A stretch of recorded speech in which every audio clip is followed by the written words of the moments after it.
As we learned, and we did learn much at TravelCon, where I met my new friend Bo, Mr. Bo, is that only 42% of Americans even have a passport. And of that, how many get out and travel? So we do find ourselves in not only a unique position, but all of the people that we have in our lives, and they are many, really look up to us and look to us for different stories from here, there, and everywhere. Yeah. Meet Paula Bo. Mr. Bo. At the age of 50, he made a bold decision. He sold everything and set out on a quest to visit every country in the world. This is the Radio Vagabond.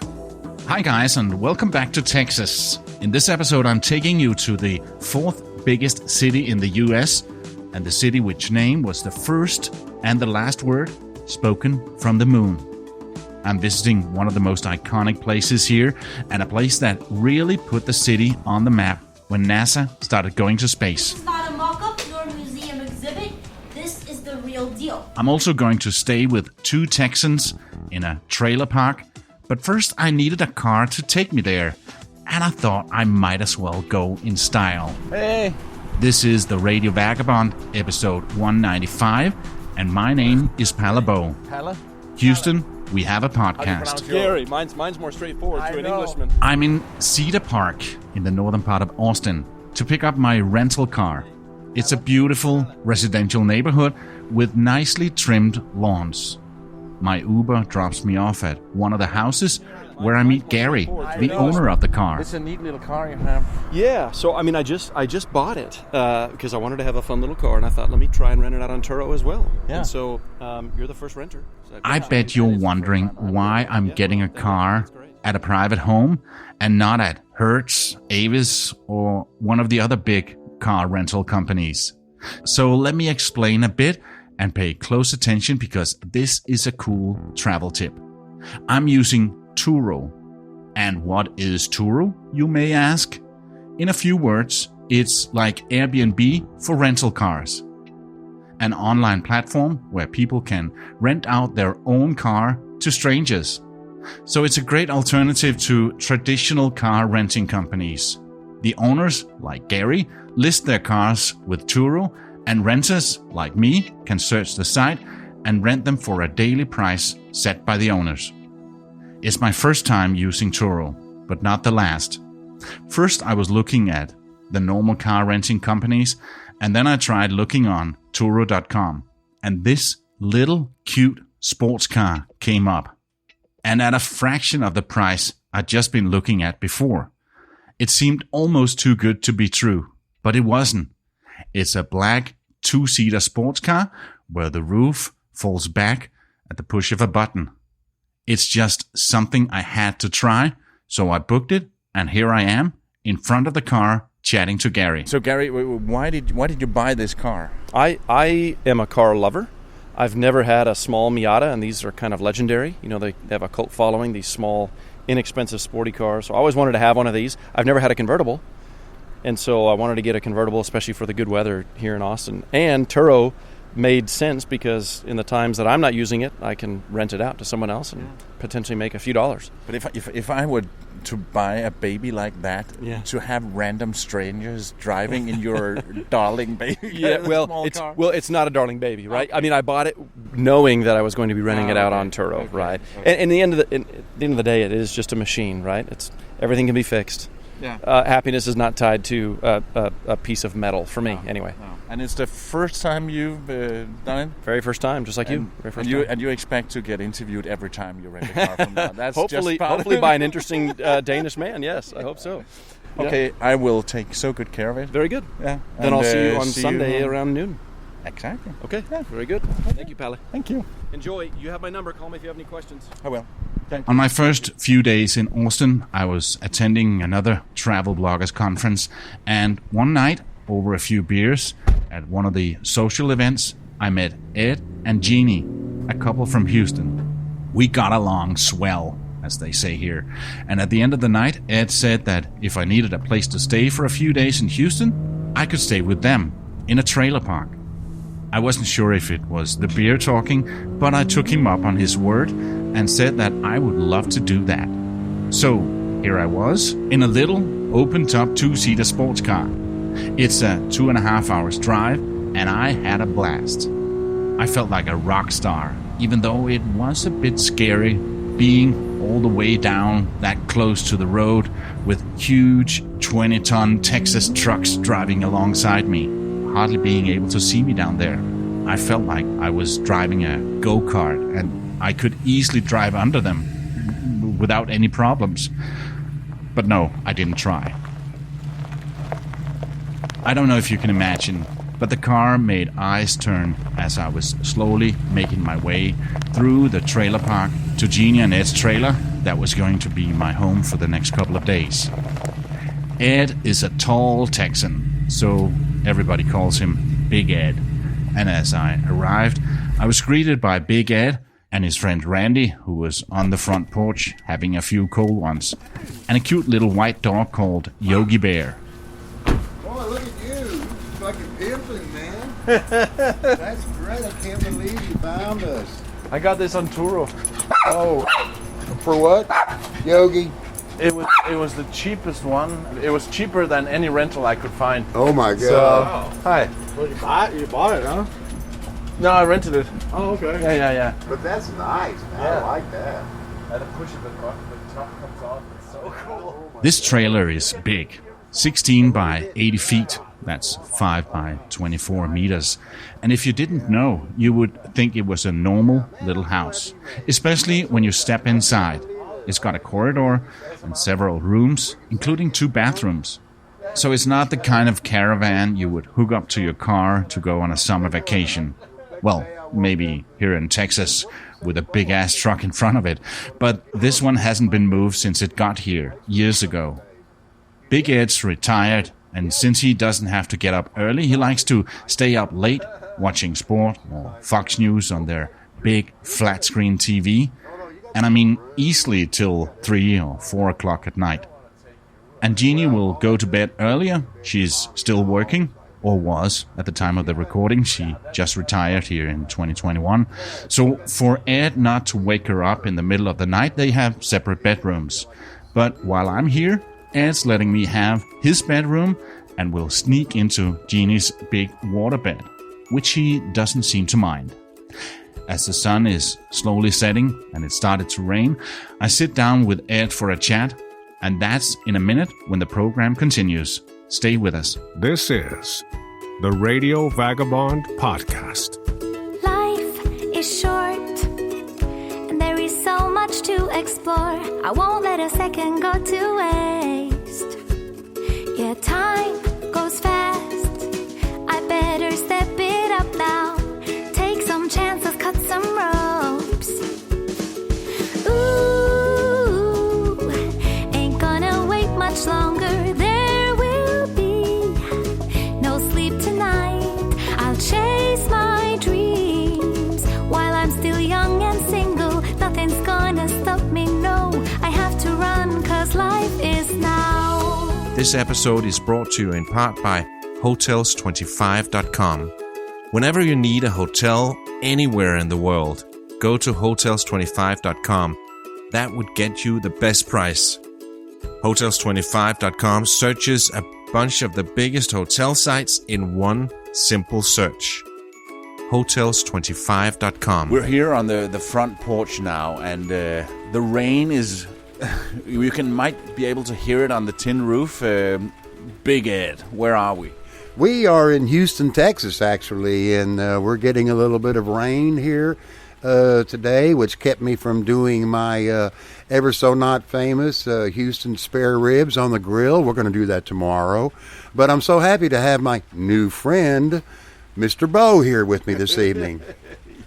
Yeah, and the place we're in a trailer park. Can you describe the place and your house for us? We have a lovely little cottage, if you will, that my wife has put $30,000 into the inside of it. So with all granite countertops and new bathtubs, and it's really an awesome place. And me and my wife live here with our little white puppy dog, Yogi Bear. Yeah, and it's my first time in a trailer park, and my first time in a in a trailer or a house like that? Because for me, when I walked inside, this is not a trailer. Does it have wheels? Well, they take the wheels off when they locate the trailer because they don't want you in the middle of the night, if you still own payments on it, to hook up and drive away. It would take a big truck to drive this one away, but you have big trucks in Texas. Yeah, this one is a 16-foot wide by 80-foot long, and then I have a nice little screened-in porch in the back that I've made into a bar where we can have live music and put TV and IT back there. Where is that? It's in the very back of the trailer. Oh, my God. You haven't even been there yet. No. No. Oh, my God. Because we're having so much fun here on the porch, drinking beer and telling stories. Yeah. Tell me a little bit about you and Jeannie. We met at the travel con, so obviously you travel a lot as well. We do travel a lot because my wife is, my beautiful Jeannie is 20 years retired from Continental United Airlines, and so we have free airfare anytime, anywhere, walk up to the counter all across the world. No bag fees, no nothing. I am so jealous, and I thought about maybe I should spend 6 months working for them, but she worked there for a long time and build up that credibility. I guess it does take that amount of time to have that availability, but we sure do enjoy it, and we've made the most of it. When people ask me, well, where have you been? I have to talk in terms of continents as opposed to countries. Where have you been? Where have I been? Oh, God. We have this thing that we like to do where every New Year's Eve we like to go to a world capital. And so those thus far have included Paris and London and Dublin and, of course, Rome. And that's just Europe, you know. And then in Southeast Asia, Bangkok and Phnom Penh in Cambodia. And then, of course, we're around here in Texas, so, of course, we're going to do Mexico and Honduras and Costa Rica. And now we're headed for South America. I think our next stop might be Ecuador. But Ed, that's not the typical Texan to go traveling that much.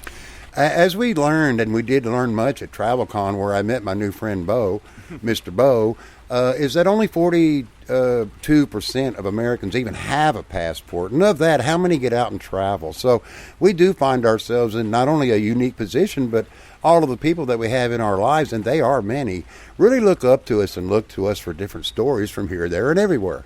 Yeah. I'm not done speaking with Ed. He's a well-traveled, intelligent, and interesting man. But I had to go to bed now because there's an exciting day ahead tomorrow across town. I'm going to the place where they were communicating with the first man on the moon. But before that, I have a podcast recommendation. This is a podcast that is for somebody like me.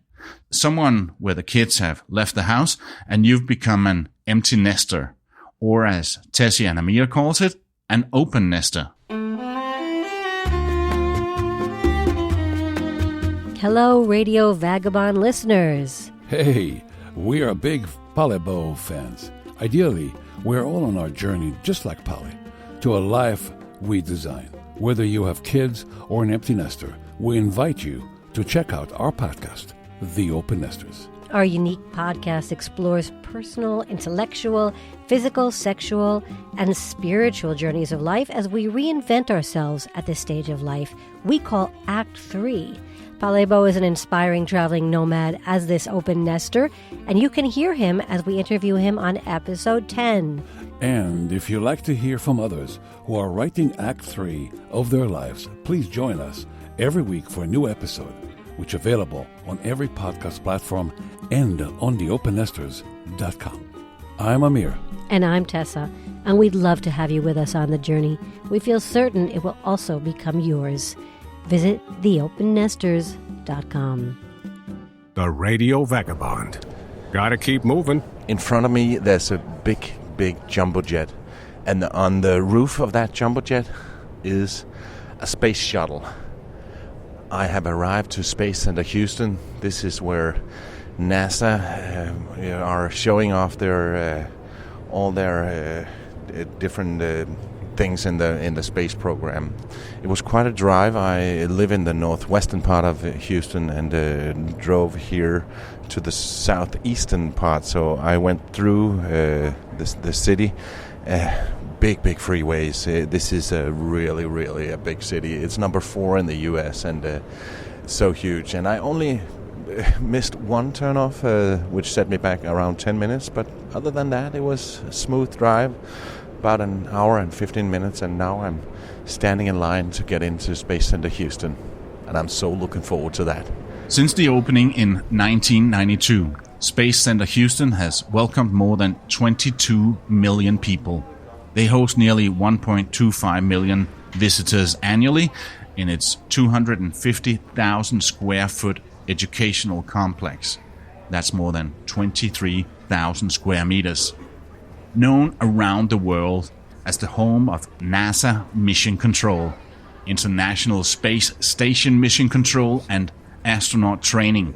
We as guests are taken behind the scenes to see NASA's Johnson Space Center. Hello everyone, I'm Gene Kranz. I was flight director here at Johnson Space Center for many of the missions you'll see in the movie. Johnson Space Center and NASA has a tremendous story to tell. Before they opened to the public, they had artifacts and models displayed in the hallway of the employee auditorium. Hal Stahl, the director of public affairs at Johnson Space Center, called it, "It's like displaying the Hope Diamond in a shoebox." So then, in 92, they decided to make it public.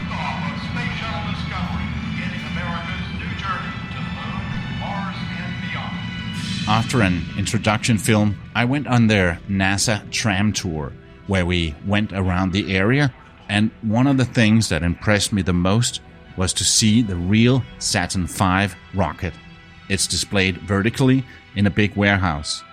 The Saturn V rocket is 111 meters tall, 363 feet, about the height of a 36-story tall building, and 18 meters taller than the Statue of Liberty. And it has a weight of about 400 elephants. It was the most powerful rocket that had ever flown successfully and was used in the Apollo program in the 60s and the 70s. Just walking around it from the pointy tip of the rocket in one end to the 5 big booster rockets in the other end makes you realize the scale of it. Then we walked on an elevated path through the building where NASA astronauts train for current missions and where rocket scientists and engineers are developing the next generation of space exploration vehicles. And then possibly the most iconic place, Mission Control. All right, ladies and gentlemen, welcome to the historic Mission Control Center, and thank you guys for coming. And it's the real deal. You will see the Apollo Mission Control Center. This is not a mock-up nor museum exhibit. This is the real deal. Right here, NASA led the Gemini and Apollo missions. Okay, Neil, we can see you coming down the ladder now. Including when Neil Armstrong put his foot on the moon. It's one small step for man, one giant leap for mankind. It's also possible to enter the shuttle replica Independence mounted on top of a giant plane, which is the historic and original NASA 905 shuttle carrier aircraft. Inside the jumbo jet, there's a very interesting exhibition. But there's so much more. Lunar modules, spacesuits, interactive exhibitions, and Space Center Houston has also the largest collection of real moon rocks and lunar samples on display. There's so much to see, and it's easy to spend a full day here. You can see more and book your tickets on spacecenter.org. You can follow Palebo on his Facebook page. Join the conversation about traveling and being a digital nomad. You can also see pictures, videos, and stories that don't necessarily make it into the podcast. Simply search for the Radio Vagabond. Remember that the night before, it was raining too much for Ed to make his ever so not famous Houston spare ribs on the grill, as he called them. But now it was possible, and Ed was already working his barbecue magic in front of the trailer as I came home. After the dinner, And may I just add that these Houston spare ribs should be famous. We continued the talk. I asked Ed to tell him a bit more about Houston.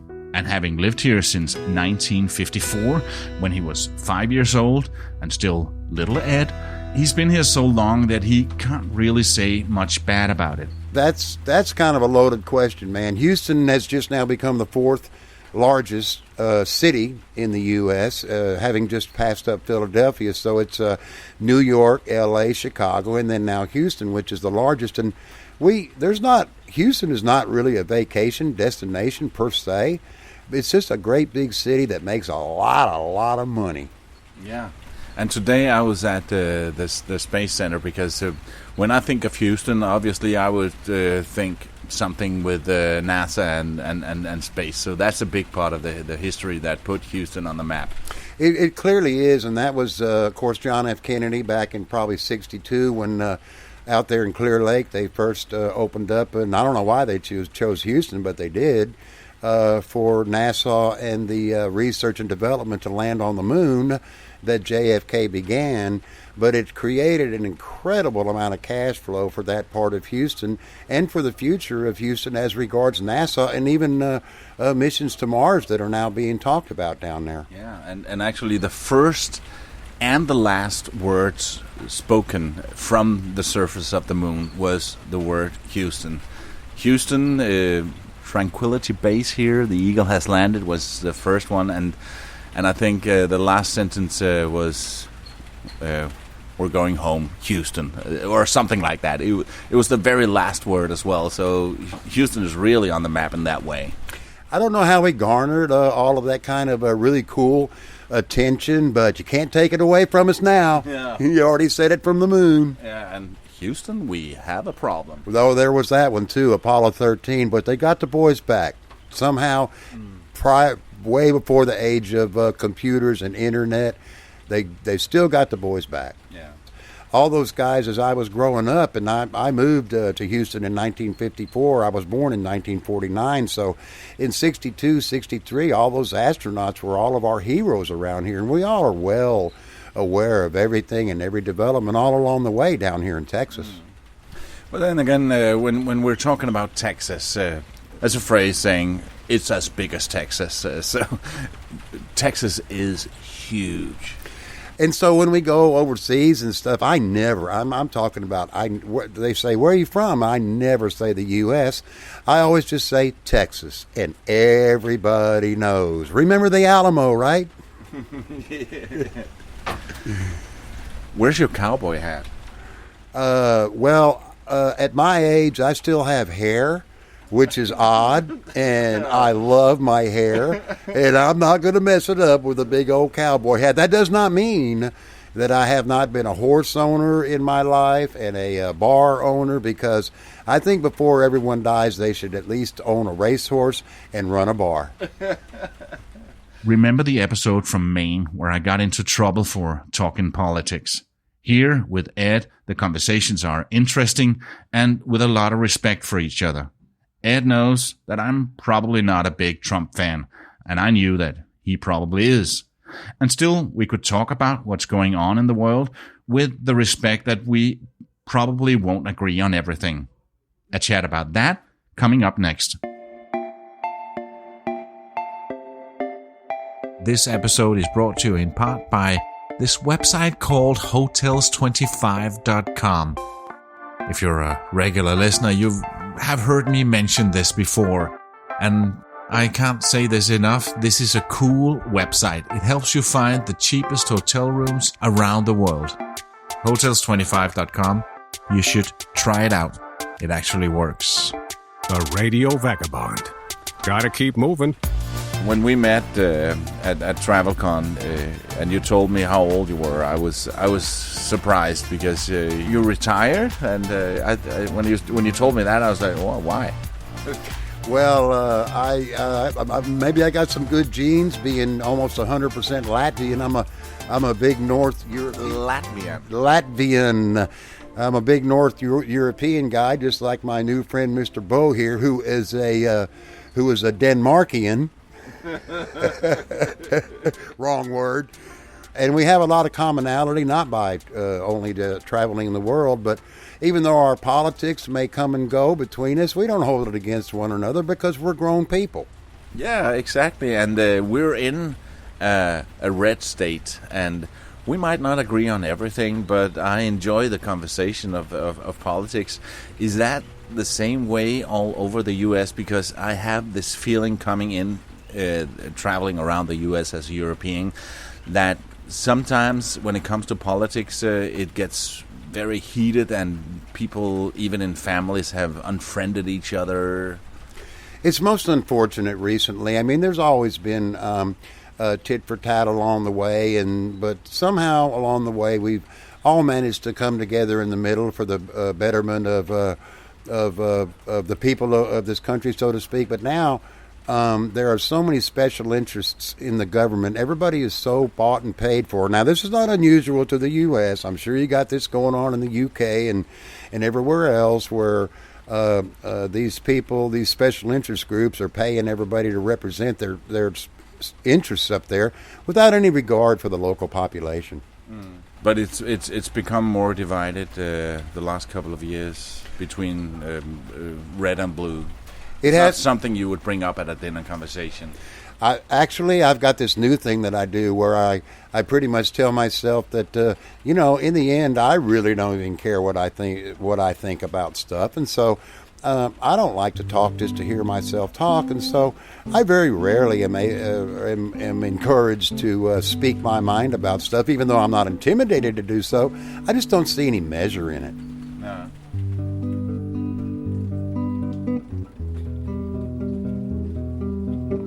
Obviously, Texas is right here on the border to Mexico, and Ed and Jeannie have been south of it many times. Let's see, Cabo San Lucas, Acapulco, Mazatlan, that's just on the Pacific side. And then, of course, over in the Caribbean, everybody has to go to Cancun and to Cozumel, and there's some beautiful places down in I forget the name of that one. Or Playa del Carmen, and then even further south into Belize. The Caribbean is one of the most wonderful places to visit.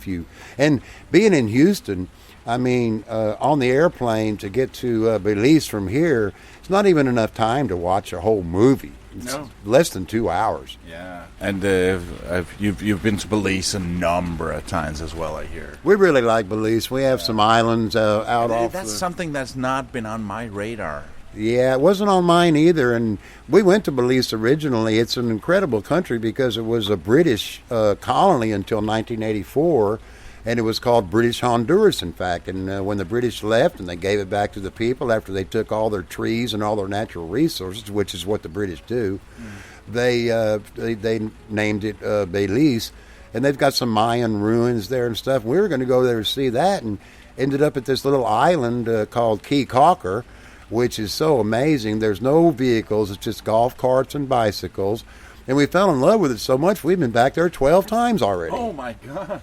Yeah, because, I mean, it's the home of the $1.50 rum punch and of the $75 a night condo hotel room with kitchenette and air conditioning, and it's really quite an amazing place.